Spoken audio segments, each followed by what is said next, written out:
পবিত্র হজের আনুষ্ঠানিকতা শুরু, লাব্বাইক ধ্বনিতে মুখর আরাফাত ময়দান। খুতবায় ঐক্য ও সংহতি বজায় রাখার আহ্বান। ঈদের প্রধান জামাতের জন্য প্রস্তুত জাতীয় ঈদগাহ ময়দান, থাকবে বিশেষ নিরাপত্তা ব্যবস্থা, জানালেন দক্ষিণ সিটির প্রশাসক। ঈদ উদযাপনে ছুটছে ঘরমুখো মানুষ, মহাসড়কে যানবাহনের ধীর গতি, বাড়তি ভাড়া নিলে ছাড় নয়, হুঁশিয়ারি স্বরাষ্ট্র উপদেষ্টার। এবং রাজধানী সহ সারা দেশে পশুর হাটে জমজমাট বেচাকেনা, দাম নিয়ে পাল্টাপাল্টি বক্তব্য ক্রেতা বিক্রেতাদের।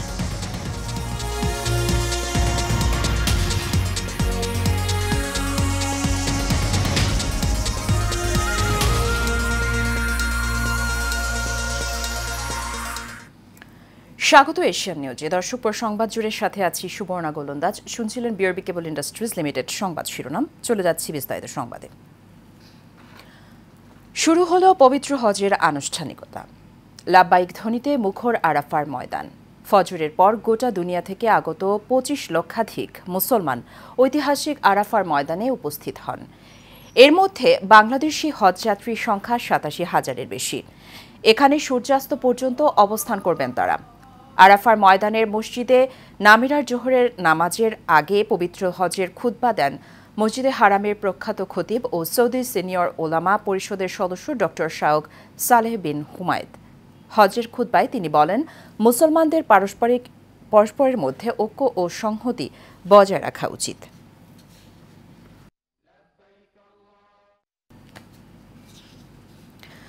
পবিত্র ঈদুল আজহা উপলক্ষে জাতীয় ঈদগাহ ময়দানে প্রধান ঈদ জামাতের আয়োজনের সব প্রস্তুতি শেষ হয়েছে। সকালে জাতীয় ঈদগাহ ময়দানে এ উপলক্ষে আয়োজিত সংবাদ সম্মেলনে ঢাকা দক্ষিণ সিটি কর্পোরেশনের প্রশাসক মোহাম্মদ শাহজাহান মিয়া জানান, জাতীয় ঈদগাহে প্রায় 35,000 মুসল্লির জন্য নামাজের স্থান প্রস্তুত করা হয়েছে। এই ঈদগাহ রাষ্ট্রপতি, প্রধান উপদেষ্টা পরিষদের সদস্যবৃন্দ, কূটনীতিক সহ বিভিন্ন শ্রেণী পেশার মানুষ অংশ নেবেন। শাহিন আলমের ক্যামেরায় মেহরাব সুমনের রিপোর্ট।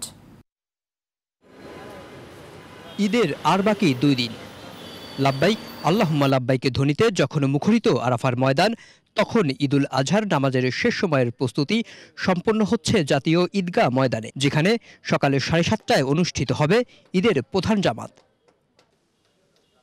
ঢাকা দক্ষিণ সিটি কর্পোরেশনের প্রশাসক জানান, মুসল্লিদের নিরাপত্তা ও নির্বিঘ্নে নামাজ আদায়ের বিষয়ে বিশেষ নিরাপত্তা ব্যবস্থায় রয়েছে পুলিশ, র্যাব ও অন্যান্য আইন শৃঙ্খলা বাহিনী। আমাদের মহামান্য রাষ্ট্রপতি, মাননীয় প্রধান উপদেষ্টা, মাননীয় প্রধান বিচারপতি, সুপ্রিম কোর্ট এবং অ্যাপিলেট ডিভিশনের সম্মানিত বিচারপতিগণ, সরকারের ক্যাবিনেট সেক্রেটারি সহ ঊর্ধ্বতন কর্মকর্তারা সকলেই এখানে নামাজ আদায় করেন। সাথে সাধারণ মুসল্লিগণ, বিশেষ করে ঢাকাবাসী যারা এখানে আসেন, সকলে যেহেতু এখানে নামাজ আদায় করেন, এজন্য তাদের সকলের স্বস্তির কথা মাথায় রেখে আমরা এখানে আমাদের এই ঈদ জামাত আয়োজন করেছি। আমরা আশা করতেছি যে সকলে অত্যন্ত আরামদায়ক পরিবেশে এখানে নামাজ আদায় করতে পারবেন। এ সময় ঢাকা দক্ষিণ সিটি কর্পোরেশনের পক্ষ থেকে কোরবানির পশুর বর্জ্য 12 ঘন্টার মধ্যে পরিষ্কার করা হবে বলে জানান দক্ষিণ সিটি কর্পোরেশনের প্রশাসক। কোরবানির দিন বিকাল থেকেই আমাদের বর্জ্য ব্যবস্থাপনা কার্যক্রম শুরু হবে। আমরা আশা করতেছি যে 12 ঘন্টার ভিতরে আমাদের কমিটমেন্ট যে 12 ঘন্টার ভিতরে আমরা এই ময়লা পরিষ্কার করব এবং আমাদের এই ময়লা পরিষ্কারের জন্য প্রায় 10,000-এর অধিক আমাদের কর্মী আমরা প্রস্তুত রেখেছি। এছাড়া নামাজের স্থানে প্রাথমিক চিকিৎসা, অ্যাম্বুলেন্স সার্ভিস এবং জরুরি স্বাস্থ্য সেবার জন্য মেডিকেল টিম ও অ্যাম্বুলেন্স প্রস্তুত থাকবে। Mehrab Suman, Asian television, Dhaka. এবারে ঈদযাত্রার খবর। আর একদিন পর ঈদুল আজহা। আজ থেকে শুরু হয়েছে সরকারি ছুটি। আর এই উৎসব পরিবারের সঙ্গে ভাগাভাগি করতে রাজধানী ছাড়ছেন মানুষ। বাস, ট্রেন, লঞ্চে যে যেমন পাচ্ছেন তাতে চেপেই ছুটছেন গন্তব্যে। লতিফ চৌধুরীর ক্যামেরায় ওয়ালিদ সিদ্দিকীর রিপোর্ট। কোরবানির ঈদ সামনে রেখে ঢাকা ছাড়ছেন ঘরমুখো মানুষ। শেষ দিকে এসে চাপ কিছুটা বেড়েছে রেলপথে। ঈদযাত্রার চতুর্থ দিনে সকল ট্রেনেই সকাল থেকে ছেড়ে গেছে সময় মতো। অতিরিক্ত চাপ সামলাতে সংযুক্ত করা হয়েছে বাড়তি বগি ও বিশেষ ট্রেন। ঢাকা স্টেশন থেকে আজকে সারাদিনে 62টা এবং একটা ঈদ স্পেশাল মোট 63টা ট্রেন ঢাকা স্টেশন থেকে ছেড়ে যাবে। ট্রেনের ছাদে ভ্রমণ ঝুঁকিপূর্ণ, এই বিষয়ে যাত্রীদের মাঝে একটা সচেতনতা বৃদ্ধির জন্য পিএস সিস্টেমের মাধ্যমে ব্যাপক প্রচারণার ব্যবস্থা গ্রহণ করা হয়েছে। উপচে পড়া ভিড় ছিল কমলাপুর স্টেশনে। জীবনের ঝুঁকি নিয়ে ট্রেনের ছাদেও ভ্রমণ করছেন ঘরমুখো মানুষ। শিডিউল বিপর্যয় না থাকায় স্বস্তি প্রকাশ করেছেন যাত্রীরা। যেমন টিকিট কাটতে ঢোকে আমরা 1 মিনিটের টিকিট শেষ। অনেক কষ্টে একটা সোনার হরিণ পাওয়া গেছে, আর ট্রেন তো ঠিক টাইমেই আছে, এখন কয়টায় ছাড়ে দেখা যাক। ওই লাগতেছে ফ্যামিলির সাথে ঈদ কাটাবো। স্টেশনের নিরাপত্তা আলহামদুলিল্লাহ ভালোই আছে, কোনো সমস্যা নাই। সকাল 6টা থেকে টিকিট কাটছিলাম, কিন্তু অনলাইনে টিকিট পাইনি, অনেক কষ্টে টিকিট পাচ্ছি। আর বাসায় যাচ্ছি, খুব ভালো লাগছে, কারণ বাবা মা অপেক্ষা করছে, অনেক দিন পর একটা লম্বা ছুটি পেয়েছি। 4 স্তরের নিরাপত্তা ব্যবস্থা গ্রহণ করা হয়েছে বলে জানান রেলওয়ে পুলিশের এই কর্মকর্তা। ট্রেন যাত্রাকে নির্বিঘ্ন এবং নিরাপত্তা করতে আমরা 4 স্তরের নিরাপত্তা ব্যবস্থা গ্রহণ করেছি। আপনারা জানেন আমরা প্রত্যেকটি গুরুত্বপূর্ণ রেলওয়ে স্টেশনে এবং আন্দোলনগর ট্রেনের আমাদের পোশাকধারী পুলিশ ট্রেনের যাত্রীদের নিরাপত্তা রয়েছে।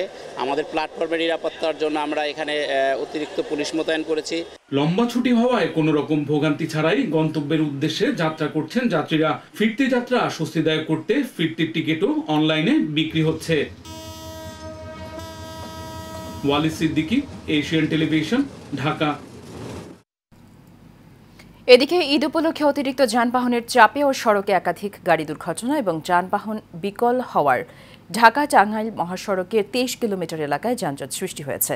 ভোর থেকে যমুনা সেতু থেকে রামনা বাইপাস পর্যন্ত ঢাকা টাঙ্গাইল মহাসড়কে কয়েক কিলোমিটার এলাকা জুড়েই থেমে থেমে যানজটের সৃষ্টি হয়। চালক ও যাত্রীরা জানান, মধ্যরাত থেকে উত্তরবঙ্গগামী লেনের পাকুলা থেকে টাঙ্গাইলগামী সড়কে দেখা দেয় যানজট। এতে ভোগান্তিতে পড়তে হচ্ছে যাত্রীদের। আটকা পড়েছে পশুবাহী শতাধিক গাড়ি।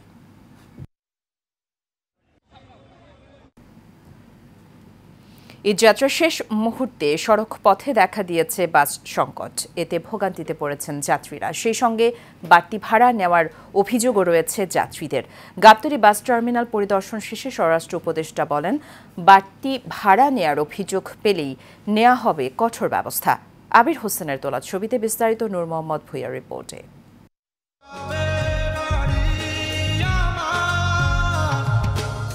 গানের মতোই গাবতলী বাস টার্মিনালে অপেক্ষার প্রহর গুনছে সৃজা। কখন আসবে গাড়ি, কখন যাবে বাড়ি। গাড়ির টিকিট কাটতে গেছি বাবা, আমি বসে আছি। ঈদযাত্রায় শেষ মুহূর্তে সড়ক পথে যাত্রীদের মুখে অভিযোগের সুর। কাউন্টারে নেই বাস, রয়েছে বাড়তি ভাড়া নেওয়ার অভিযোগ। বাড়তি নেওয়ার পরও টিকিট পাচ্ছি না, গাড়ি পাচ্ছি না, এই হয়রানি। আমরা রাজবাড়িতে যাই 400 টাকা, এখন 600 টাকা নিচে। টিকিট এখনো পাইনি, বাসায় তো টেনশন করতেছে আম্মু। কাউন্টার ম্যানেজারদের সুর উল্টো, বলছে নির্ধারিত মূল্যে টিকিট বিক্রি করছেন তারা। আমরা যাত্রীর কাছ থেকে সরকারি ভাড়ার উপরে 1 টাকা ভাড়া কোনো যাত্রী অতিরিক্ত ভাড়া আদায় করা হয় না আমাদের কাছে। এদিকে টিকিট কালোবাজারি ঠেকাতে তদারকিতে মাঠে রয়েছে ভোক্তা সংরক্ষণ অধিদপ্তর। পরিদর্শনে আসেন স্বরাষ্ট্র উপদেষ্টাও। জানান, অভিযোগ পেলেই নেওয়া হবে ব্যবস্থা। ঈদুল আজহার সময় যাওয়ার পথে এবং আসার পথে হয়, যেহেতু গরুর গাড়িও তো আসতেছে, এই জন্য রাস্তাটা পুরো আগের মতো থাকে না। তবু আমি আপনাদের আশ্বস্ত করতে পারি, ওই কোনো ধরনের সমস্যা হবে না। আইন শৃঙ্খলা বাহিনী কিন্তু তারা পুরোভাবে তারা প্রস্তুত আছে। এছাড়া ঈদের আগে ও পরে জনগণের সব ধরনের নিরাপত্তা দিতে কঠোর অবস্থানে থাকবে আইন শৃঙ্খলা বাহিনী বলেও জানান জাহাঙ্গীর আলম চৌধুরী। আইন শৃঙ্খলা বাহিনী কিন্তু তারা পুরোভাবে তারা প্রস্তুত আছে। নূর মোহাম্মদ ভুঁইয়া, এশিয়ান টেলিভিশন, ঢাকা।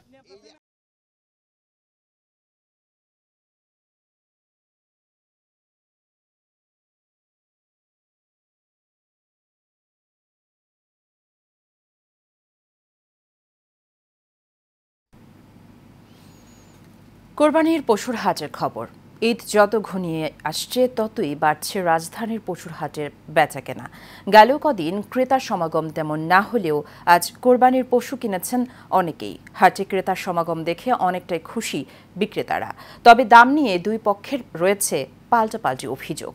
শেখ সোহাগের রিপোর্ট।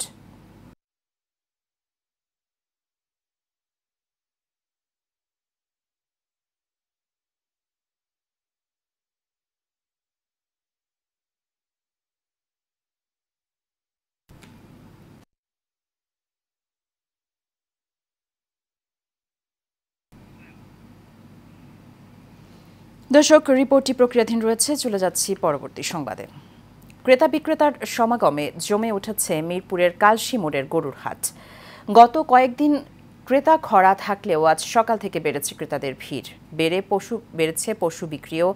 হাটের নিরাপত্তা ব্যবস্থা ও যাতায়াত সুবিধা ভালো হওয়ায় গরু কিনতে আসছেন ক্রেতারা। তবে দাম নিয়ে মিশ্র প্রতিক্রিয়া রয়েছে ক্রেতা বিক্রেতাদের। এদিকে হাট ইজারাদাররা জানান, ক্রেতা বিক্রেতাদের সার্বিক নিরাপত্তা নিশ্চিত করা সহ সব ধরনের ব্যবস্থা নেওয়া হয়েছে।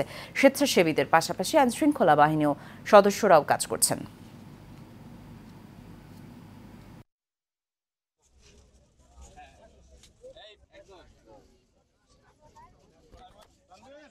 আমরা গতকালকে আসছি, আজকে আসছি। গতকালকে আমি ছাগল কিনছি, আজকে গরু কিনছি। গরু কিনতে পেরে খুশি তো? খুশি, ইনশাআল্লাহ খুশি। নিরাপত্তা মাশাআল্লাহ মোটামুটি ঠিক আছে। কালকার পরে বাকিটা গরু কিনতে পেরে কি খুশি না? হ্যাঁ খুশি, অবশ্যই খুশি। যে আমাদের এখানে যে ব্যবস্থাপনা আছে সকলে খুশি, ব্যাপারেও খুশি এবং আপনার যারা ক্রেতা তারাও খুশি। পরিবেশের কারণে আমাদের মনে করেন চাহিদা বেশি হয়ে গেছে, মানুষজন সব এখানে আসতেছে। আর আমরা এখন মনে করেন গরু সংকট হয়ে যেতেছে আমাদের কাছে। আমরা বলবো ব্যাপারীদের আপনারা আসেন, দেখেন আমাদের পরিবেশটা দেখেন।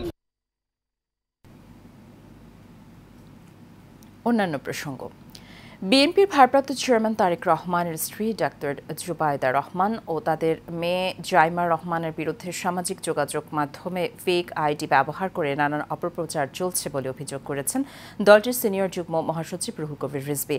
দুপুরে রাজধানীর নয়াপল্টনে বিএনপির কেন্দ্রীয় কার্যালয়ে সংবাদ সম্মেলনে এসব অভিযোগ করেন তিনি।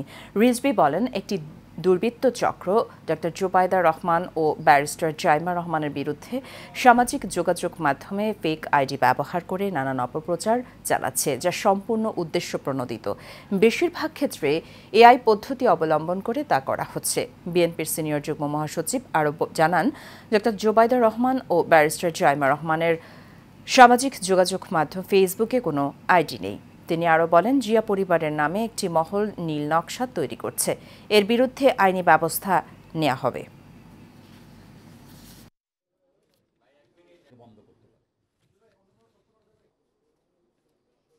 দুষ্ট চক্রের উদ্দেশ্য প্রণোদিত এসব অপপ্রচারের লক্ষ্য হচ্ছে জনমনে জিয়ার পরিবারকে নিয়ে বিভ্রান্তি সৃষ্টি করা। যারা এ ধরনের জালিয়াতি কাজে যুক্ত রয়েছে তারা সুদূর প্রসারী কোনো চক্রান্তের নীল নকশা বাস্তবায়ন করছে বলে আমরা মনে করি। বিএনপির ভাবমূর্তিকে নানাভাবে কালিমালিপ্ত করতে অপচেষ্টা চালিয়ে ব্যর্থ হয়ে এখন লক্ষ্য পূরণে জিয়া পরিবারকে টার্গেট করে নানামুখী অপতৎপরতা শুরু হয়েছে। পবিত্র ঈদ উল আজহাকে কেন্দ্র করে ঢাকা চট্টগ্রাম মহাসড়কের কুমিল্লার চান্দিনায় পুলিশ ও সেনাবাহিনীর যৌথ অভিযান পরিচালিত হয়েছে। যানজট নিয়ন্ত্রণে সকাল থেকে চলে তাদের এই কার্যক্রম। সাধারণ যাত্রীরা জানায়, পুলিশ, সেনাবাহিনী ও র্যাব সড়কে কাজ করার এখন পর্যন্ত কোনো যানজট হয়নি। সবাই স্বস্তিতেই বাড়ি যাচ্ছেন। এছাড়া পশুবাহী গাড়িতে চাঁদাবাজি ও বাড়তি ভাড়া আদায় বন্ধে মনিটরিং চলছে। নওগাঁর বদলগাছিতে তারুণ্য ফাউন্ডেশনের উদ্যোগে গেট টুগেদার অনুষ্ঠিত হয়েছে। আবার দেখা হবে বন্ধু, মিলিত হব একদিন, এই স্লোগানে আজ বেলা 11:30টায় উপজেলা কমিউনিটি সেন্টারে এই আয়োজন করা হয়। এতে প্রধান অতিথি হিসেবে বক্তব্য রাখেন কৃষক দলের কেন্দ্রীয় কমিটির যুগ্ম সাধারণ সম্পাদক ও কিজ গ্রুপের সিইও ফজলে হুদা বাবুল। এ সময় রংপুর বেগম রোকেয়া বিশ্ববিদ্যালয়ের সহকারী অধ্যাপক আব্দুল লতিফ, ফাউন্ডেশনের প্রতিষ্ঠাতা ও পরিচালক রিফাত রানা, বদলগাছি পাইলট উচ্চ বিদ্যালয়ের শিক্ষার্থী প্রমী সহ অন্যান্যরা বক্তব্য রাখেন।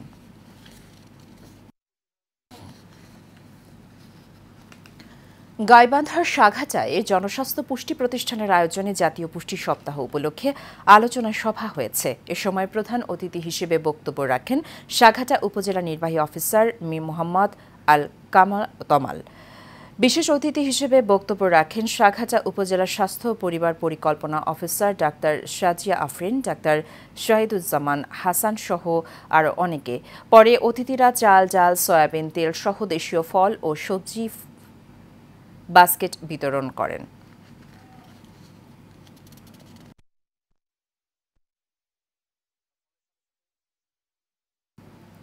ঢাকা উত্তর সিটি কর্পোরেশনের 50 নং ওয়ার্ডের অন্তর্গত সংগ্রামী সরণি জলাবদ্ধতার কারণে দীর্ঘদিন যাবৎ হাজার হাজার মানুষ পানিবন্দী হয়ে আছে। দক্ষিণখান থানা বিএনপির সাবেক যুগ্ম সাধারণ সম্পাদক মোহাম্মদ রফিকুল ইসলাম উক্ত রাস্তা পরিদর্শন করে এলাকাবাসী এবং সিটি কর্পোরেশনের দায়িত্বশীল লোকজনের সহযোগিতায় জলাবদ্ধতা নিরসনের জন্য কাজ শুরু করেন। এ সময় এলাকার ক্ষুব্ধ জনগণ এলাকার উন্নয়নমূলক কাজে সিটি কর্পোরেশনকে দায়িত্বশীলভাবে কাজ করার আহ্বান জানান।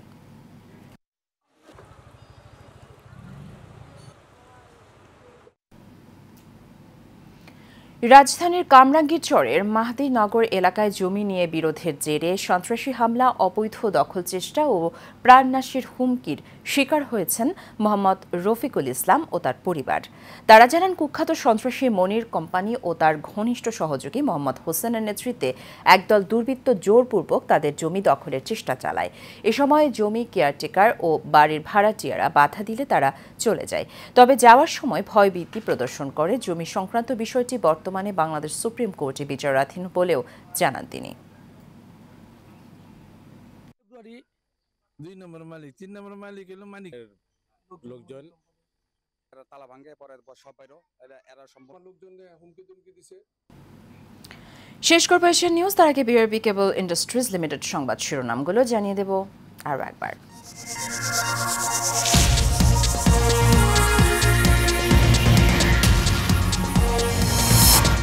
পবিত্র হজের আনুষ্ঠানিকতা শুরু। লাব্বাইক ধ্বনিতে মুখর আরাফার ময়দান, খুতবায় ঐক্য সংহতি বজায় রাখার আহ্বান। ঈদের প্রধান জামাতের জন্য প্রস্তুত জাতীয় ঈদগাহ ময়দান, থাকবে বিশেষ নিরাপত্তা ব্যবস্থা, জানালেন দক্ষিণ সিটির প্রশাসক। ঈদ উদযাপনে ছুটছে ঘরমুখ মানুষ। মহাসড়কে যানবাহনের ধীর গতি, বাড়তি ভাড়া নিলে ছাড় নয়, হুঁশিয়ারি স্বরাষ্ট্র উপদেষ্টার। এবং রাজধানী সহ সারা দেশে পশুর হাটে জমজমাট বেচাকেনা, দাম নিয়ে পাল্টাপাল্টি বক্তব্য ক্রেতা বিক্রেতাদের।